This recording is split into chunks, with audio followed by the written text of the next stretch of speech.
राधे राधे महाराज जी।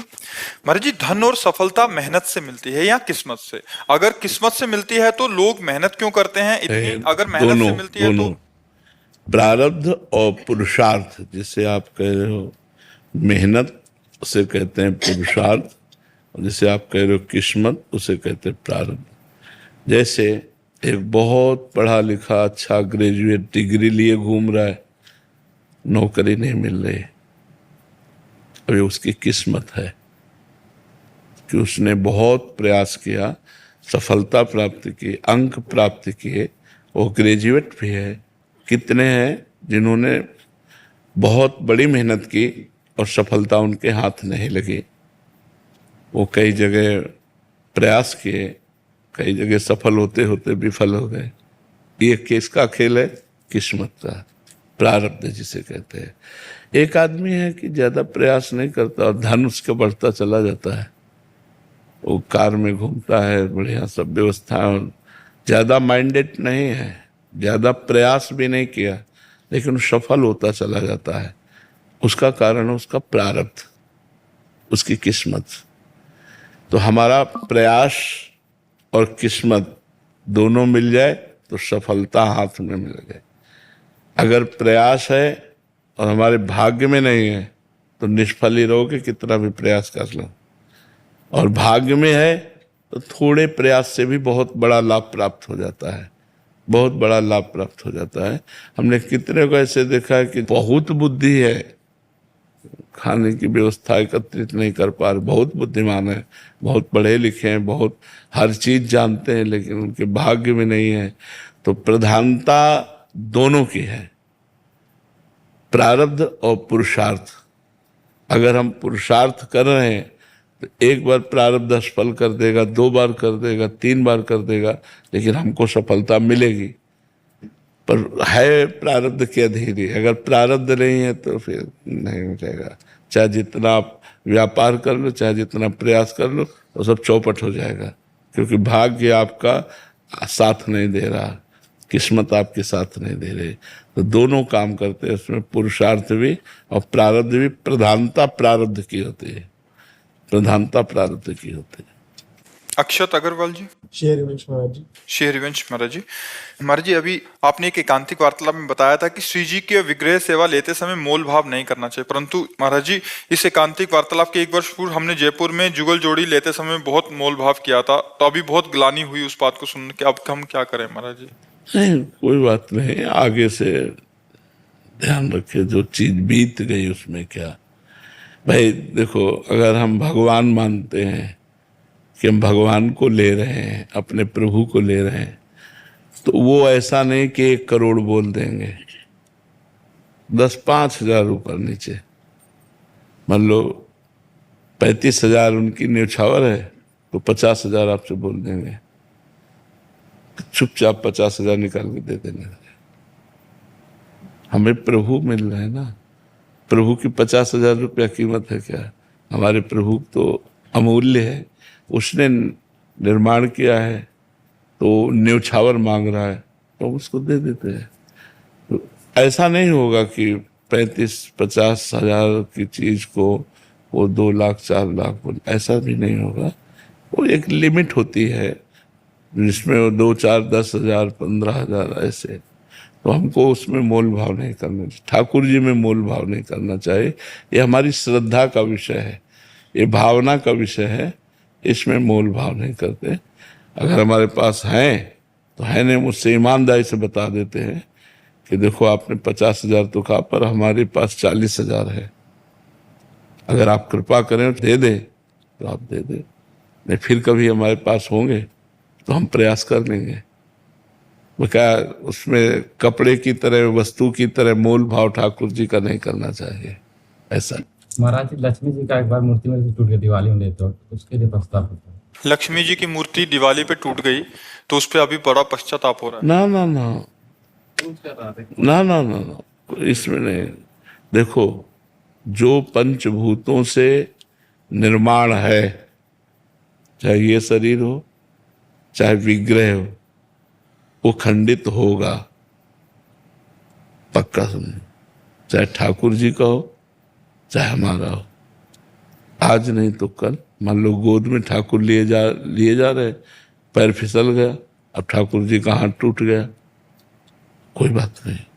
अगर हमारा बहुत प्रेम है तो जैसे हमारा हाथ टूट जाए तो हम डॉक्टर के पास ले जाते हैं, ऐसे कर। तो हम जहाँ ठाकुर जी का निर्माण होता है उन दुकानों में ऐसे वो पदार्थ होते हैं जिनके लगा देने से जुड़ जाएगा हाथ, वो करवा लेना चाहिए। और अगर ऐसा है कि हम परिवर्तन कर लें तो यमुना जी के किनारे समाधि दे दे और फिर नवीन ठाकुर विराजमान कर ले। दोनों बातें हैं, वो अपनी निष्ठा की बात है, अपनी भावना की बात। मगर इसमें शोक करने की जरूरत नहीं है कि अब तो लक्ष्मी जी टूट गई तो इसका मतलब लक्ष्मी जी नाराज हो गई, गणेश जी नहीं। जो पंचभूतों से निर्मित वस्तु है तो ये परिवर्तनशील है, इसका परिवर्तन होगा। जैसे कई बार घरों में बड़ी चूक हो जाती है, हम आरती किया और दीपक ऐसे रख दिया और किसी कारण से पर्दे का कपड़ा छुआ और पूरे सिंहासन में आग लग गई, तो ठाकुर जी को भी जो चित्रपट है वो जल गए। ठाकुर ऐसे कई बार ऐसा हो, कोई चिंता न करे, कोई हानि की बात नहीं। ठाकुर जी भी तो अग्नि स्वरूप से हैं। अब हम नवीन निर्माण करके और शोभा बनाकर भगवान को विराजमान करते हैं। महाराज जी एक नया विग्रह मैंने किया था, जो कोने में हल्का सा टूटा हुआ था, और फिर उसके लक्ष्मी पूजा में हम लोग गणेश जी का लक्ष्मी जी का पूजा कर रहे थे, तो यह जो थोड़ा सा टूटा हुआ था उसकी वजह से कुछ पाप वाप ऐसा कुछ लगेगा? कुछ नहीं, भाव से करो, भगवान भाव से। गांव में देखा है देवी इतनी इतनी बटिया रखी रहती हैं, जी महाराज। हम उन्हीं से आशीर्वाद प्राप्त कर लेते हैं। तो गांव में देवी नहीं होती, सबके गांव में होती है देवी कि वो पिंड रखे हुए हैं, अपन उन्हीं की बलिहारी जाओ पूजा किया और उन्हीं से सब आशीर्वाद मिलते हैं। देखो सर्वत्र भगवान विराजमान है। हमारी जहाँ भावना बनती है, हमारे भारत में तो बहुत पवित्र भावना है कि एक गाड़ी लेते हैं तो उसकी पूजा करते हैं। देखो गाड़ी की पूजा करते हैं, पैर जब सुबह सुबह चाहे साइकिलें से चलें तो पैर छूते नहीं, किसके पैर छू रहे? भगवान। गाड़ी को भी भगवान मानते हैं। हमारे यहाँ तो कुछ भी नई चीज आवे सबकी पूजा होती है। और स्टार्ट किए और पैर छिले, मतलब पैर किसके छू रहे हैं? वहां भी भगवान विराजमान है। कोई कण ऐसा नहीं जब भगवान विराजमान नहीं। तो भगवत भावना से किया जाए तो ये सब बातें छोटी मोटी हैं, इनसे कोई फर्क नहीं पड़ता। भगवान भाव लेते हैं। भगवान का जो स्वरूप है वो चिदानंदमय है।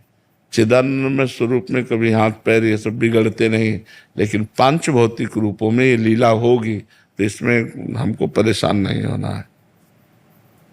अखिल जी, शेयरवंश महाराज। शेरवंश महाराज जी, महाराज जी आपने बीते कुछ सत्संगों में कहा था कि अर्थ का दान सोच समझकर करना चाहिए। इस वजह से आजकल लोग अर्थ की जगह वस्तु मांगने लग गए हैं, जैसे 5 किलो आटा दे दो, 10 किलो चावल दिला दो। ऐसे में उनका मना करते भी नहीं बनता और कितना किसको दें महाराज? नहीं, आप भरपेट चावल पाओ, हमारे दरवाजे में बैठो, भरपेट दाल रोटी चावल पाओ, आराम से पाओ, क्योंकि रोटी दुकान में बिकेगी नहीं, आटा दुकान में बिक जाएगा। तो अपने भी चतुराई कर लिए, अपने भी चतुराई करनी है कि कमंडल में दाल ले लो और 5 रोटी ले लो अपने घर के लिए, पवा देना जाके। आपको रोज चाहिए तो रोज आओ, 2 रोटी 4 रोटी दे देंगे, लेकिन हम आपको तौल के आटा नहीं देंगे, क्योंकि वो आटा उधर तौल जाएगा जाके। तो बड़ी समस्या है दान देने में भी, दान देने में भी बहुत सोच समझ के। तो जैसे कुछ लोगों का ये व्यापार ही होता है, वो पहनते नहीं, पहना भी दो ना तो थोड़ी देर बाद वो नहीं मिलेगा। तो हमारी समझ में खवा पिया दे, इसमें कोई परेशानी नहीं है। और जब किसी को वास्तविक बीमार देखे तो सहयोग कर देना चाहिए। वास्तविक ठंडी से कांप रहा है तो हमें सहयोग कर देना चाहिए। फिर आगे जो जाने भगवान जाने। ज्यादा विचार करोगे तो देने का ही मन नहीं करेगा कुछ। मनन शर्मा जी, राधे राधे।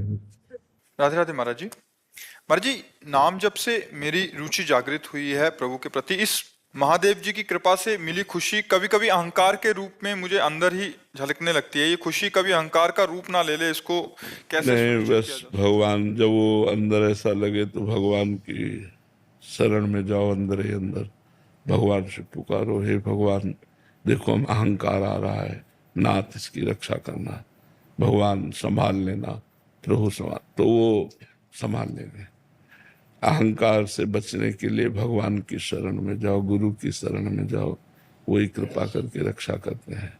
तो भगवान की शरण में जाओ, हे भगवान मुझे बचा लो, तो फिर भगवान बचा लेंगे। अपने को पता चल रहा है ना कि अब अहंकार आ रहा है, तो राधा राधा राधा राधा राधा, हे प्रभु नाथ मेरी सामर्थ्य नहीं कि मैं इससे लड़ सकूं, आप मुझे बचा लीजिए। तो हम ऐसे ही जब हमारे अंदर विकार आवे, कोई भी विकार, ये सब षड विकार के अंदर है, अहंकार भी 6 विकार के अंदर, काम क्रोध लोभ मोह और अहंकार और मत्सर, जो मद है वही अहंकार है। तो इसलिए इन विकारों में से कोई भी विकार यदि हमारे हृदय में अपना अधिकार जनाना चाहता है, तो हृदय बिहारी भगवान से हम प्रार्थना करें, नाथ मेरे में सामर्थ्य नहीं, आप ही से हटा दीजिए, तो हटा देंगे। ठीक है। प्रिया जी रांची से। राधे राधे महाराज जी। महाराज जी, मन सहस्त्र विचारों के विवादों में ऐसे गोते लगाता है कि निष्कर्ष में फिर विचलितता ही मिलती है। महाराज जी, अपने अंदर की और आसपास की फिर ऐसी विचारों को या बुराइयों को मुक्त होने का क्या रास्ता है महाराज? भगवान नाम जब समस्त बुराइयों से बचा लेगा, समस्त बुराइयों को मिटा देगा।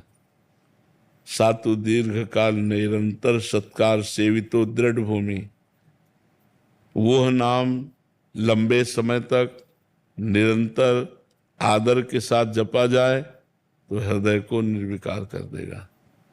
हृदय में भगवान का नाम विराजमान हो जाएगा।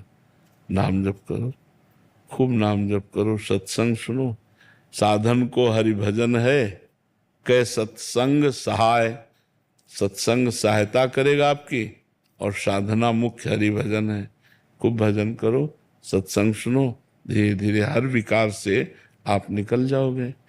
और भजन नहीं करोगे तो मन तो विकारी है ही, वो सीसी कैमरा की तरह जो भी देख रहे हो सुन रहे हो सब अपने में कवर करता जाता है। और जब हम भजन करते हैं तब वही निकलता है, तो साधक को बहुत बुरा लगता है, सोई गंदी, तो वो आ नहीं रहे हैं। अब तुम्हारा मन रूपी चिप खाली हो रहा है, वो डिलीट हो रहा है, राधा राधा राधा, वो निकल रहा है, गंदी गंदी बात, गंदे गंदे आचरण, वो गंदा चिंतन, ऐसे सब वो हमसे मन के अनुसार गलत होने न पावे। और नाम जब बढ़ता चला जाए तो धीरे धीरे मन निर्मल हो जाता है, क्योंकि निर्मल मन ही भगवत साक्षात्कार कर पाता है। तो निर्मल मन होने के लिए भगवान नाम है। आप देखो और सब में मन लग जाएगा, भजन में मन नहीं लगेगा। और भजन में मन लगाने की कोशिश करो तो गंदी गंदी बातें, दुनिया का सब गंदगी, तो वो गंदगी लाता नहीं उस समय उसमें जो गंदगी अनंत जन्मों की है वो फेंकता है बाहर, वो बाहर नष्ट कर रहा है, वो डिलीट हो रही है। तो खूब नाम जप करो, नाम जप से ही मन निर्विकार हो जाएगा। सत्संग सुनो और नाम जप करो। अक्षय जी जोधपुर से। राधे राधे महाराज जी। महाराज जी, मैं निर्गुण संत परंपरा के गुरुदेव पिछले 13 साल से दीक्षित हूं और उनकी बताए मार्ग पर चलने का प्रयास कर रहा हूँ। मेरे गुरुदेव और आपके सत्संग में बहुत समानता मिलती है। महाराज जी, आपका प्रश्न है कि मुझे निर्गुण परंपरा से जुड़ा होने के कारण तीर्थ धाम आदि में जाने में इतनी रुचि नहीं थी, पर आपके सत्संग मोबाइल में सुनने के कारण बार बार वृंदावन आकर आपके दर्शन करने की इच्छा होती है और आता भी हूँ। तो यहाँ के मंदिर भगवान के प्रति मेरा क्या भाव होना चाहिए जिससे मेरे मार्ग में अनन्यता भी बनी रहे और यहाँ कोई भगवान वैष्णव का अपराध भी ना बने और मैं आध्यात्मिक और आगे बढ़ सकूं? इसमें ध्यान देना है, चाहे निर्गुण हो चाहे सगुण हो, दोनों सिद्धांत एक बात को तो कहते हैं कि कोई कण ऐसा नहीं जहां ब्रह्म ना हो। बात समझ रहे हो? कोई ऐसा कण नहीं जहां परमात्मा ना हो। ये सुना है कि नहीं सुना है? चाहे निर्गुण उपासना में चलो चाहे सगुण उपासना में चलो, तो जब परमात्मा के बिना कोई कण नहीं है, तो मंदिर में परमात्मा नहीं है क्या? मंदिर में परमात्मा है महाराज जी। एक संतों की वाणी में सुना था, कबीर साहब की वाणी में, कि 100 वर्षा भक्ति करे एक दिन पूजे आन, के कबीर वो जीव पड़े 84 खान। एक दिन पूजे आन मतलब आन उपासना नहीं होनी चाहिए। आन संसार को कहते हैं। हमारे यहाँ आचार्य कहते हैं, कहे हरिदास ते जीव विमुख भये जे दूसरी कर डारी। आन आन का मतलब क्या होता है? दूसरा, दूसरी कर डारी। हम भगवान के भक्त हैं, किसी स्त्री पुरुष का आश्रय ले लिए, किसी भोग का आश्रय ले लिए, किसी और का बल ले लिए, बोले भक्ति में कलंक कर दिया, भक्ति को नष्ट कर दिया। तो ये समझने का विषय है कि 100 वर्ष आप भक्ति कर रहे हो और किसी दूसरे को मान लिया, किसी दूसरे को स्वीकार कर लिया, तो दूसरा कौन? माया। दो ही तो हैं। माया को स्वीकार कर लिया तो 100 वर्ष की भक्ति तुम्हारी पानी फिर गया। समझ रहे ना? दूसरा कोई भगवानों में थोड़ी दूसरा है। यहां दूसरा कौन है हमें बताओ ना? एको ब्रह्म। तो सिद्धांत को जब समझोगे तो कोई परेशानी नहीं आएगी, सिद्धांत को नहीं समझोगे तो परेशानी है। आप एक क्षेत्र को निर्गुण समझते हैं क्या? क्या आप निर्गुण नहीं हो क्या? तो ये स्वरूप तो मायामय है। ये जो आप रूप देख रहे हो ये मायामय है। स्वरूप सबका निर्गुण निराकार है। चाहे निराकार भजो चाहे साकार भजो। साकार भजोगे तो निराकार में पहुंच जाओगे, निराकार भजोगे तो साकार में पहुंच जाओगे। वही साकार वही निराकार। गुरु क्या है? निराकार तत्व। तो निराकार गुरु बोल सकता है? नहीं, सगुण। तो बात समझ ली है हमें, बात समझ ली कि निराकार गुरु की वाणी। ले हम बोल रहे हैं अंदर से, क्या बोले? अब हम बोल रहे हैं, ये सुनाई दे रहा है कि नहीं? तो अगर हम कहीं भी पहुंचते हैं तो सगुण साकार से निराकार तक पहुंचते हैं, क्योंकि हम सगुण में फंस गए। सगुण गुण सहित तीनों गुणों से रचित जो 3 देह हैं, स्थूल सूक्ष्म और कारण, इनमें हम फंस चुके हैं। तो कांटे से कांटा निकाल दो। आप तो निर्गुण थे, आप निर्गुण हैं, आप निर्गुण रहेंगे। आप गुणातीत है। निर्गुण का मतलब जानते हो क्या होता है? जो मायातीत है, गुणातीत है, वो आपका स्वरूप है। जो आपका स्वरूप है वो एक है। वही एक अनेक रूपों में भास रहा है। एक ही है, दूसरा थोड़ी। आपका स्वरूप, आपके गुरु का स्वरूप, कबीरदास जी का स्वरूप, सबका एक ही स्वरूप है। आत्मा तो एक है ना, शरीर अनेक है। जैसे 5000 घड़े रख दिए जाएं और उनमें सूर्य का प्रतिबिंब पड़े तो सूर्य 5000 हो जाएंगे क्या? सूर्य तो एक ही रहेगा। और सब घड़े फोड़ दिए जाए तो सूर्य को कोई फर्क पड़ेगा क्या? वो एक ही तो रहेगा। ये थोड़ा ज्ञान का जब विकास होता है तो हमको परेशानी नहीं होती। जैसे एक डिबिया में पारस मणि रखी है तो हम डिबिया को बहुत संभाल के रखेंगे ना। उसके अंदर पारस मणि, ये डिबिया है पांचभौतिक, इसके अंदर क्या रखा है? आत्मा रूपी पारस। तो हम इसका भी आदर करते हैं, इसको बहुत संभालते हैं, बहुत प्यार करते हैं, क्योंकि इसमें ही आत्मा विराजमान है, इसमें भी आत्म तत्व विराजमान है। तो जब हम तत्व के उपासक हैं तो तीर्थों में भी गंगा, यमुना, गोदावरी, नर्मदा, ये सब भगवान का साक्षात स्वरूप है। ये त्रिगुण माया से पार करने के लिए स्वयं प्रवाहित हो रहे हैं भगवान इन रूपों में। भगवान का अर्चावतार मंदिरों में विराजमान है। उनके दर्शन से हमारी भगवत स्मृति बढ़ती है। जैसे प्रिया प्रीतम विराजमान, इन पर दृष्टि गई हमारी तो हमारे आराध्य देव प्रिया प्रीतम दृष्टि जाते हैं। अगर कहीं हम बाहर हुए तो तुरंत अंदर आ जाते हैं कि अरे ये ललिता जी, ये विशाखा जी, ये चंपक जी, ये चित्रा जी, तुम अपनी उपासना का होता ना।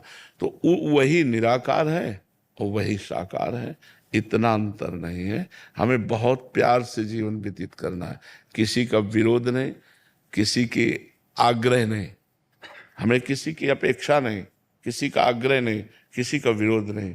जो है सब ठीक है, क्योंकि वो है। अगर वो एक देशी हो